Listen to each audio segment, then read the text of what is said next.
नमस्कार मंडळी, मी सोमनाथ नागोडे. माझ्या यूट्यूब चॅनलमध्ये तुम्हा सर्वांचं सहर्ष स्वागत.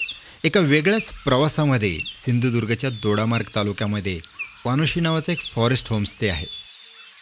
इथे चालू आहे एक असा प्रयोग जो प्रयोग या जंगलाचं भविष्य बदलू शकतो. हे बघा, खाली जंगल. हे आपल्याला जर टिकवायचं असेल तर ते आधी समजून घेतलं पाहिजे. चला, आज मी तुम्हाला घेऊन जातो या जंगलाच्या आतमध्ये, या जंगलाच्या मनामध्ये.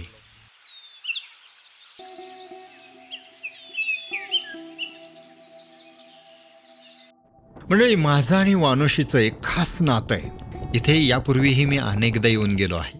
या जंगलाच्या कुशीत असलेल्या या फॉरेस्ट होमस्टेमध्ये राहून अनेक गोष्टी मी इथे पाहिलेल्या आहेत.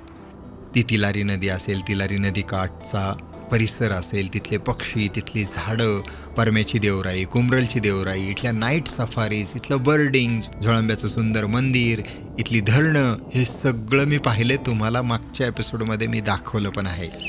त्यामुळे वानोशीवरचा जर माझा आधीचा एपिसोड जर तुम्ही पाहिला नसेल तर तो नक्की पहा. सकाळी लवकर निघालो.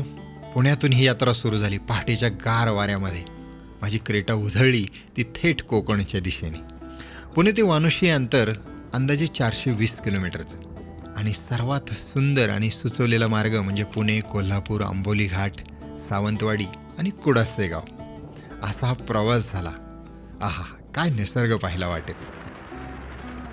आंबोली घाट, सह्याद्रीच्या कुशीतलं धुक्याचं साम्राज्य. इथली जैवविविधता, धबधबे आणि थंड हवामान प्रत्येक प्रवाशाला थांबून अनुभव घ्यायला भाग पाडतं.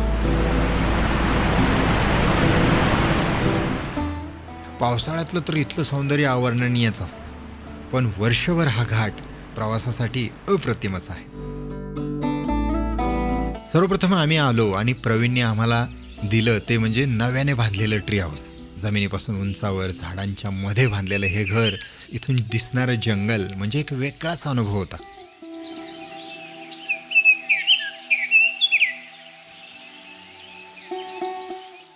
सकाळी उठलो, खिडकीतून पाहिलं, धुक्याने दाट झाकलेलं जंगल, पक्ष्यांचे आवाज.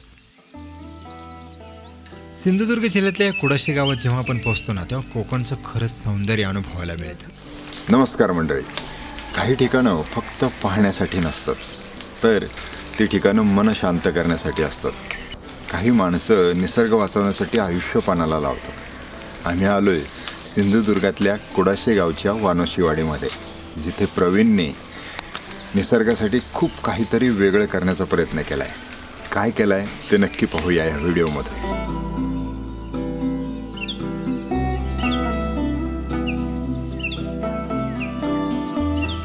आता मी ट्री हाऊसमध्ये आणि इथून समोर हॉर्नबिल दिसतं झाडावर.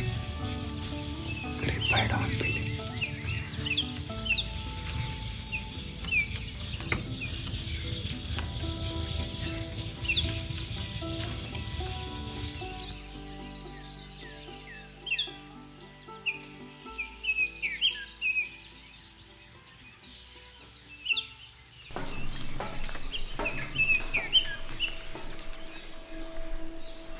नवीनच हे ट्री हाऊस बांधले आणि याच्यामध्ये राहण्याचा अनुभव कमाल आहे. कारण इथपासून जे जंगल दिसतं या खिडक्यांमधून, या काचांमधून, रूममध्ये राहिल्यानंतर बेडवर बसून आपल्याला जे सुंदर जंगलाचा नजारा दिसतो तो अप्रतिम आहे. आणि या सकाळच्या सोनेरी सूर्यकिरणांमध्ये न्हावून निघालेल्या या जंगलामध्ये आत्ता आम्ही फिरतोय. म्हणजे मातीचा सुगंध, जंगलाची शांतता आणि साधं पण कोकणी सुंदर घरगुती जेवण. ते वायफायपेक्षा पक्ष्यांचे आवाज तुम्हाला स्ट्रॉंग येतात. ही खरी या जागेची खासियत आहे.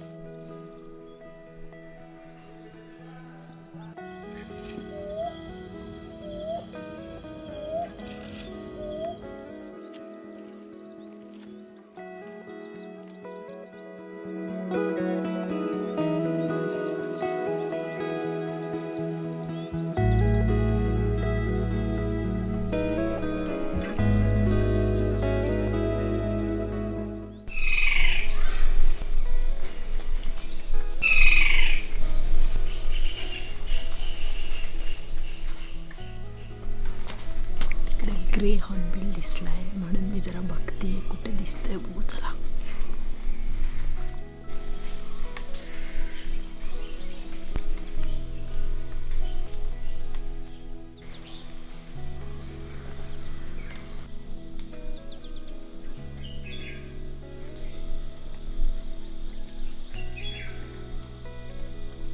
अजून रिव्हर साईड हॉर्नबिल सेशन एक आम्ही चालू केलेलं आहे. क्या बात. काही देवराया ज्या युनिक आहेत त्या आम्ही दाखवतो.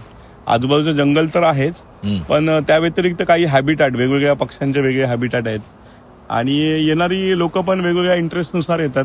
बर्डिंगवाली तर येतातच, पण काही बॉटनिस्ट येतात, मग त्यांना वेगवेगळ्या प्रकारची झाडं बघायची असतात. काही फुलपाखरं बघायला येतात. आम्ही अभिषेक बरोबर गेलो ते म्हणजे वानोशीचं बटरफ्लाय गार्डन पाहायला. हे जमैकन ब्लू स्नेकवीड हे ओके. बटरफ्लायसाठी नेक्टरिंगसाठी एकदम म्हणजे चांगलं बटरफ्लाय येतात याच्यावर. ओके. म्हणजे मॉर्मॉन वगैरे सगळे येतात. हा. हे आहे हे मुसांडा शेडवर्ड बोलतात. कमांडर बटरफ्लाय असतं ना, त्याचं होस्ट प्लांट आहे बघा. शेवल.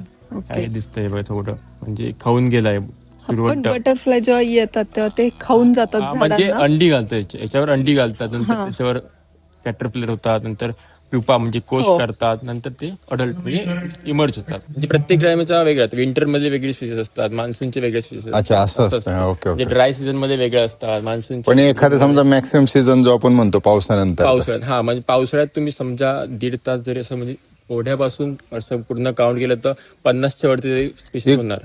म्हणजे ही एवढी ओळखायला समजा 50 फुलपात्र खरंच ओळखायचे, ही नॉर्मल माणसाला कळतील का? नाही, माझ्यासाठी शक्यतो नाही, कारण प्रत्येक फुलपाखरू म्हणजे छोटं एक टिपका जरी वेगळा असेल ना तरी त्याचं नाव वेगळं असतं. त्या ब्ल्यूज मध्ये एक जरी टिपका, एक स्पॉट जरी वेगळा असेल ना तरी ती स्पीसीस चेंज होते. हे बघताना वाटलं निसर्गाचं संवर्धन म्हणजे फक्त झाड लावणं नाही, तर ती परिसंस्था उभी करणं. आणि प्रवीण हे शांतपणे मनापासून करतोय.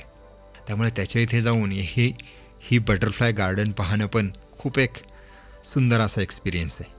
काही बेडकांवर येतात जे की पावसाळ्यात चालतात. फंगीसाठी आम्ही स्पेशली मागच्या वर्षी कॅम्प वगैरे ठेवलेले, तर फंगी बघायला पण लोक यायला लागलेत. बायोल्युमिनेसन मशरूम जे चमकणारं असतं अंधारामध्ये, हा रात्रीचं चमकतं, आणि बायोल्युमिनेसन फंगी पण ते बघायला लोक आहेत. असं वेगळ्या वेगळ्या कारणासाठी, वेगवेगळ्या डायव्हर्सिटीसाठी लोक येत असतात. त्यांच्या इंटरेस्टनुसार आम्ही त्यांची आयटिनरी सेट करतो आणि आम्ही त्यांना फिरवतो. आता खाली आलो आणि प्रवीणच्या घराकडे गेलो. प्रवीणकडे स्थानिक कोकणी जेवण असतं, साधं पण मनाला भिडणार आहे. ताजे मसाले, घरगुती चव आणि प्रेमाने वाढलेलं हे अन्न, वा, मजा येते. वानोशी फॉरेस्ट स्टेमध्ये नेमकी माझी भेट झाली ती डॉक्टर रोहित नानेवडेकर यांच्याशी. जंगल, वन्यजीव, पक्षी आणि स्थानिक पर्यावरण यांचा सखोल अभ्यास करत त्यांनी कोकणाच्या पट्ट्यामध्ये अनेक ठिकाणी निसर्गाचं पुनर्जीवनाचं प्रेरणादायी काम उभं केलंय. त्यांचे तिथे चाललेले प्रयोग आणि त्यांचे विद्यार्थी आम्हाला पुढे भेटले, परंतु पहिल्यांदा मी सरांशी बोललो. चला तर मग ऐकूया सरांच्या तोंडून. रिसर्चने दाखवलं की after repeated clearing of forest, the forest which were originally evergreen are now becoming deciduous. कारण काय, एव्हरग्रीन झाडांच्या ज्या रोपं आहेत ना, they need shade, a bit of shade to grow. बर. बट द डेसिडियस आहे, they are adapted to grow in open condition. So आता ही जी कॅशूची जी शेड असली, that is useful because it is allowing lot of other evergreen tree species to grow. So what we have shown is that here most of the forests were majority evergreen trees here, but because of disturbance it has become deciduous. So now our aim is to bring back that diversity of evergreen trees.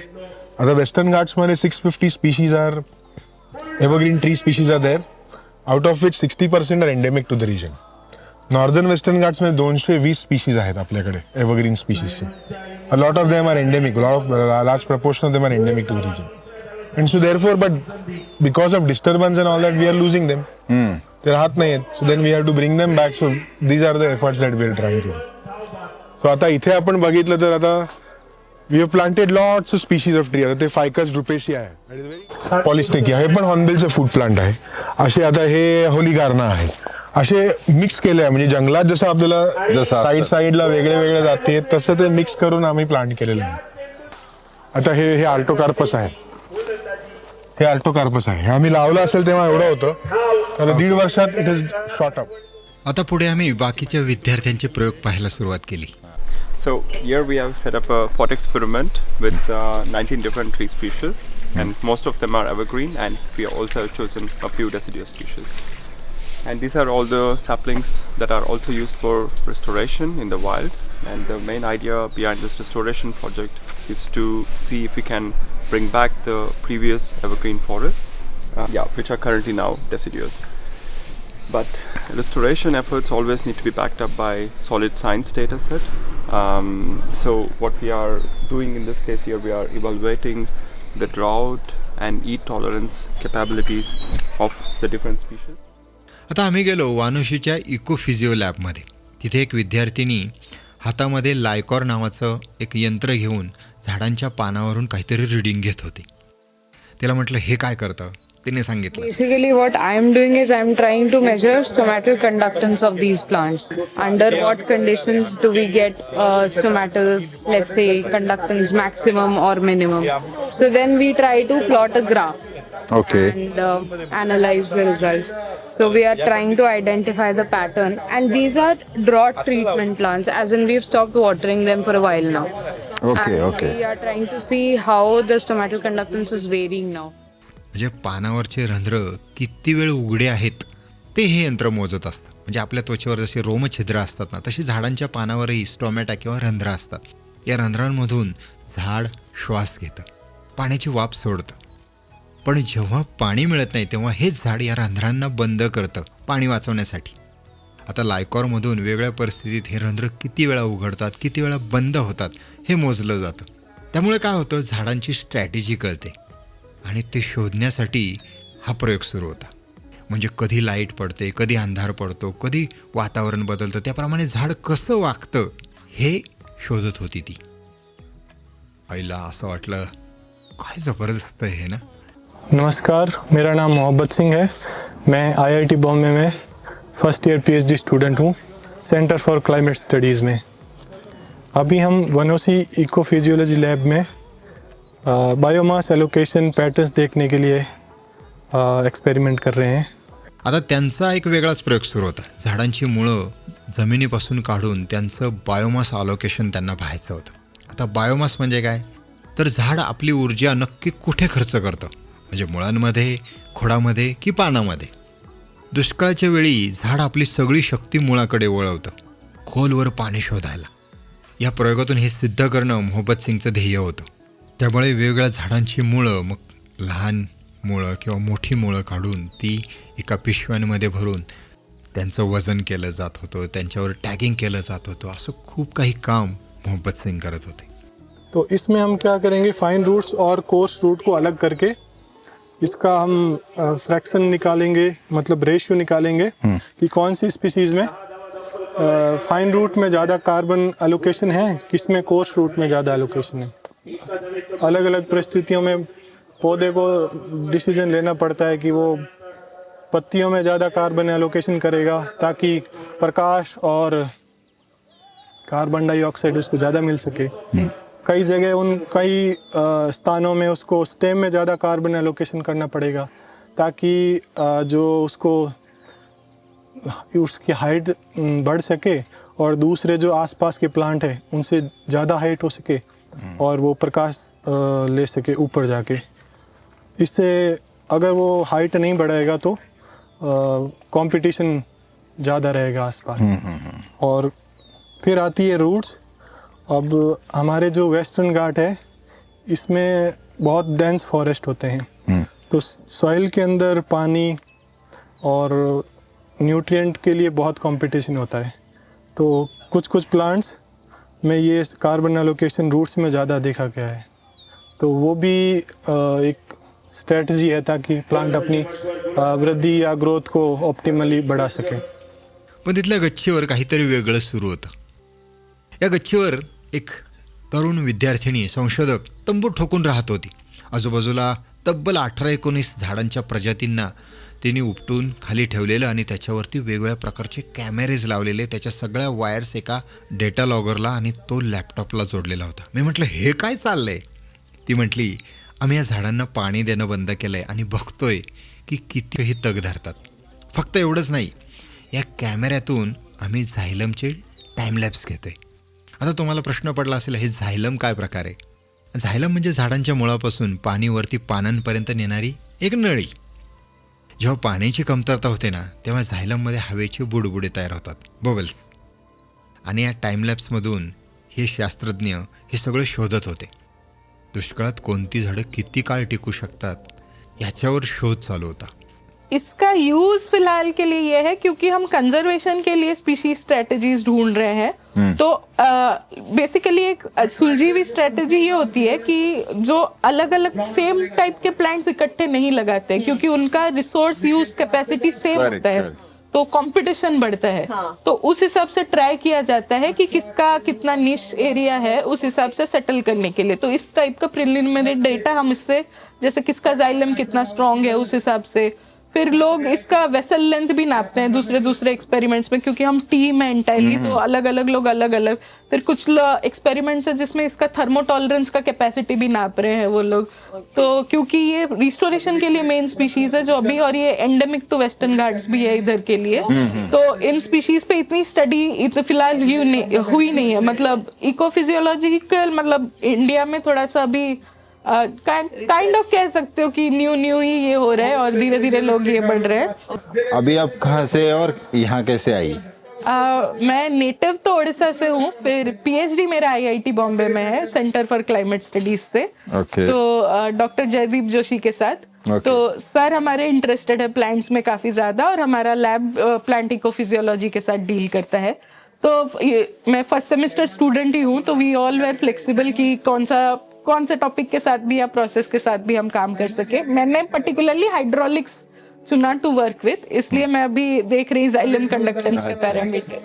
त्यानंतर आणखी एक वेगळाच प्रयोग पाहिला आणि ते यंत्रही नवीनच होतं. त्याचं नाव होतं शोलँडर प्रेशर चेंबर. आता या यंत्रामध्ये पान ठेवायचं आणि झायलममधल्या पाण्याचा दाब मोजायचा, water potential. Sample in aluminum foil like this, and then I prepare the sample in such a way that I can insert in the pressure chamber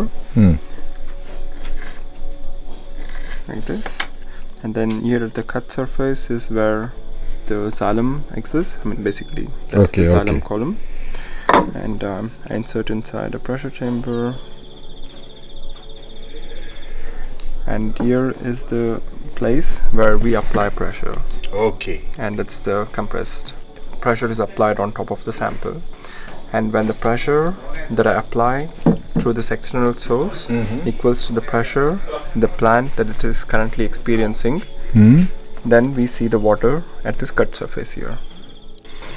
I continue applying pressure. While I have a look, I stop in between to see if there is anything going on, and when I start seeing the surface starting to get a little wet, then I go slow, and then I stop when I see water coming at the cut surface. You can see it. आता हे सगळं पाहताना मनात एक विचार येत होता की काय जबरदस्त आहे ना हे निसर्गाचं विज्ञान. आपण समजून घ्यायला एवढे कष्ट करतोय, पण झाडं किती हुशार असली पाहिजेत.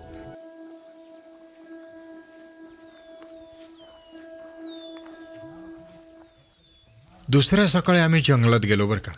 जंगलातही खूप प्रकारचे प्रयोग सुरू होते. मग आम्हाला हे सगळे विद्यार्थी जंगलात घेऊन गेले. झाडांमध्ये आम्ही जाऊन उभे राहिलो. इथे खोदला होता तो खोल असा 3 मीटर खड्डा, आणि प्रत्येक मोठ्या मुळाशी या खड्ड्यांमध्ये सॅप्लो सेन्सर्स लावले होते आणि त्याचं मॉनिटरिंग सुरू होतं.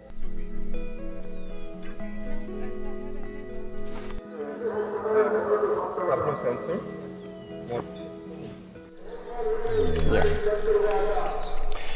So the principle, the way that it works is, we can imagine the water is moving upwards, Okay. and the way this sensor works is, it has 3 needles, and the bottom and top part at 2 positions, at 1 and 2 centimeters. सॅप्लो म्हणजे झाडांमधून वाहणारा रस, पाणी आणि पोषण द्रव्यांचं मिश्रण. हे सगळे सेन्सर्स प्रत्येक वेळेला हे सगळं मोजत होते. पाणी कुठून येते, मुळांमधून किती वेगाने ते वर जातं आहे, हे सगळं हे शोधत होते. या सेन्सर्सला जोडलेल्या बॅटरीज, डेटा एक्विशन सिस्टम्स रात्रंदिवस डेटा गोळा करून लॅपटॉपमध्ये हे लोक हा डेटा रेकॉर्ड करत होते. I'm gonna put this back in. So overall we have installed this kind of saplo sensors on 15 trees here. All the trees surrounding this soil pit. So we can see like how different trees respond throughout the season. And also we have covered 3 For how much replica- time we are going to record this? Our goal is to cover at least 1 entire year, keep all of this as safe as possible, and to secure them in a nice manner. Great. We are, then hoping for a nice data collection phase. Great. Yeah. तर या स्टडीचा हा M आहे की रेस्टोरेशनमध्ये मदत व्हावी की जी झाडं इथे जगू शकतात, ड्रॉट टॉलरेट करू शकतात, त्या झाडांचा अभ्यास करायचा आहे. म्हणून हे सेन्सर्स आम्ही लावलेत. हा डेटा लॉगरमधून पाठवला जात जाईल आणि होपफुली 2-3 वर्षात जर का चांगला डेटा मिळाला तर त्याच्यातून चांगले निष्कर्ष निघतील. ते पूर्ण डेन्स फॉरेस्ट आहे आणि त्याच्यामुळे भरपूर वाईल्ड ॲनिमल आहेत. आणि हे जे आम्ही सेन्सर लावतो ते खूप सेन्सिटिव्ह आहेत. तर गेली 2-3 वर्ष आम्ही इकडे सिंधुदुर्ग आणि रत्नागिरीमध्ये रिस्टोरेशनचं काम करतोय हे. आणि त्याच्यासाठी आम्ही जी आपली जंगली झाडं आहेत ती लावण्याचा प्रयत्न करतोय, जेणेकरून आपलं जे ओरिजिनल फॉरेस्ट होतं, evergreen forest, semi evergreen forest, हे आपण कुठेतरी उभं करण्याचा प्रयत्न करतोय. त्यासाठी ही इकडे झाडं लावलेली आहेत, वेगवेगळी झाडं, त्यांना टॅगिंग पण केलेली आहे शकता. सो इकडे आम्ही साधारण 57 प्रकारची झाडं लावली आहेत. 57 स्पेसीज आहेत या टोटल. आणि साधारण 1200 झाडं आहेत, 1200 झाडं लावली, जी की दुर्मिळ आहेत, आपली नेटिव्ह आहेत, सदाहरित आहेत. आणि ही परत मोठी झाल्यानंतर आपल्याकडचे पक्षी आहेत, त्यांना राहण्यासाठी त्यांचं हॅबिटेट तयार होणार आहे, त्यांना फ्रुट्स भेटणार आहेत. आणि परत हे हा छोटासा पॅच आहे आणि परत मोठी झाल्यानंतर का त्याचे पक्षी त्याचा अजून स्प्रेड करतील आणि ही जी दुर्मिळ झाडं होत चालली त्यांचं कुठेतरी संवर्धन होईल. बरं, आहोत आता कोडाशीतल्या वानोशीमध्ये. आणि वानोशीमध्ये जो काही इकोफिजिओलॉजीचा स्टडी चालू आहे त्यामध्ये झाडांबद्दल गोष्टी आहेत निसर्गातल्या ज्या कळण्यासाठी अतिशय वेगळ्या लेवलला जाऊन अभ्यास करण्याचं काम सुरू आहे. आणि ते अभ्यास करण्यासाठी झाडावरती वेगळ्या प्रकारचे सेन्सर्स लावलेले आहेत, त्यामधून काही डेटा रेकॉर्डिंगचं काम सुरू आहे. आणि हे करण्यासाठी विविध संस्था यामध्ये कार्यरत आहेत. Is overall a very big collaboration which started off with a very small idea of me visiting Professor Jaydeep Joshi at IIT Bombay, and then we thought, okay, we can also extend this in a nice manner, that we can also collect a very nice data set. And this project is funded from University of Göttingen, Germany, and funded by Eva Meyer Still Stiftung, and which gave me an opportunity to travel here and to explore collaborations, and also this worked very well. I also then met NCF, Nature Conservation Foundation, with Rohit Naniwadekar, and then I also met other colleagues from NCF, Sharvani, Vishal, and also several PhD students from IIT Bombay, and also from BITS Pilani, Goa, which group is led by Rajiv Kumar Chaturvedi. So overall this project gave me a very big opportunity to collaborate while also being able to collect a very nice data set, which will be very crucial for backing restoration based on some scientific studies. ही सगळी मुलं जीव ओतून हे काम करतात आहेत आणि हे सगळं पाहण्याचं भाग्य आम्हाला लाभलं. म्हणून आम्ही या जंगलामध्ये त्यांच्याबरोबर ते जे काही काम करत आहेत ते डॉक्युमेंट करण्यासाठी इथे त्यांच्याबरोबर आलो होतो. डेटा लॉगिंग या ठिकाणी सुरू आहे आणि ही सगळी टीम यासाठी खूप हार्डवर्क करते. तर हे त्यांचं काम आम्हाला जवळून पाहता आलं आणि देव करो यातून खूप चांगले निष्कर्ष बाहेर येऊ देत आणि जास्तीत जास्त यापुढची जंगलं राखण्यासाठी या सगळ्या अभ्यासाची मदत होऊ दे.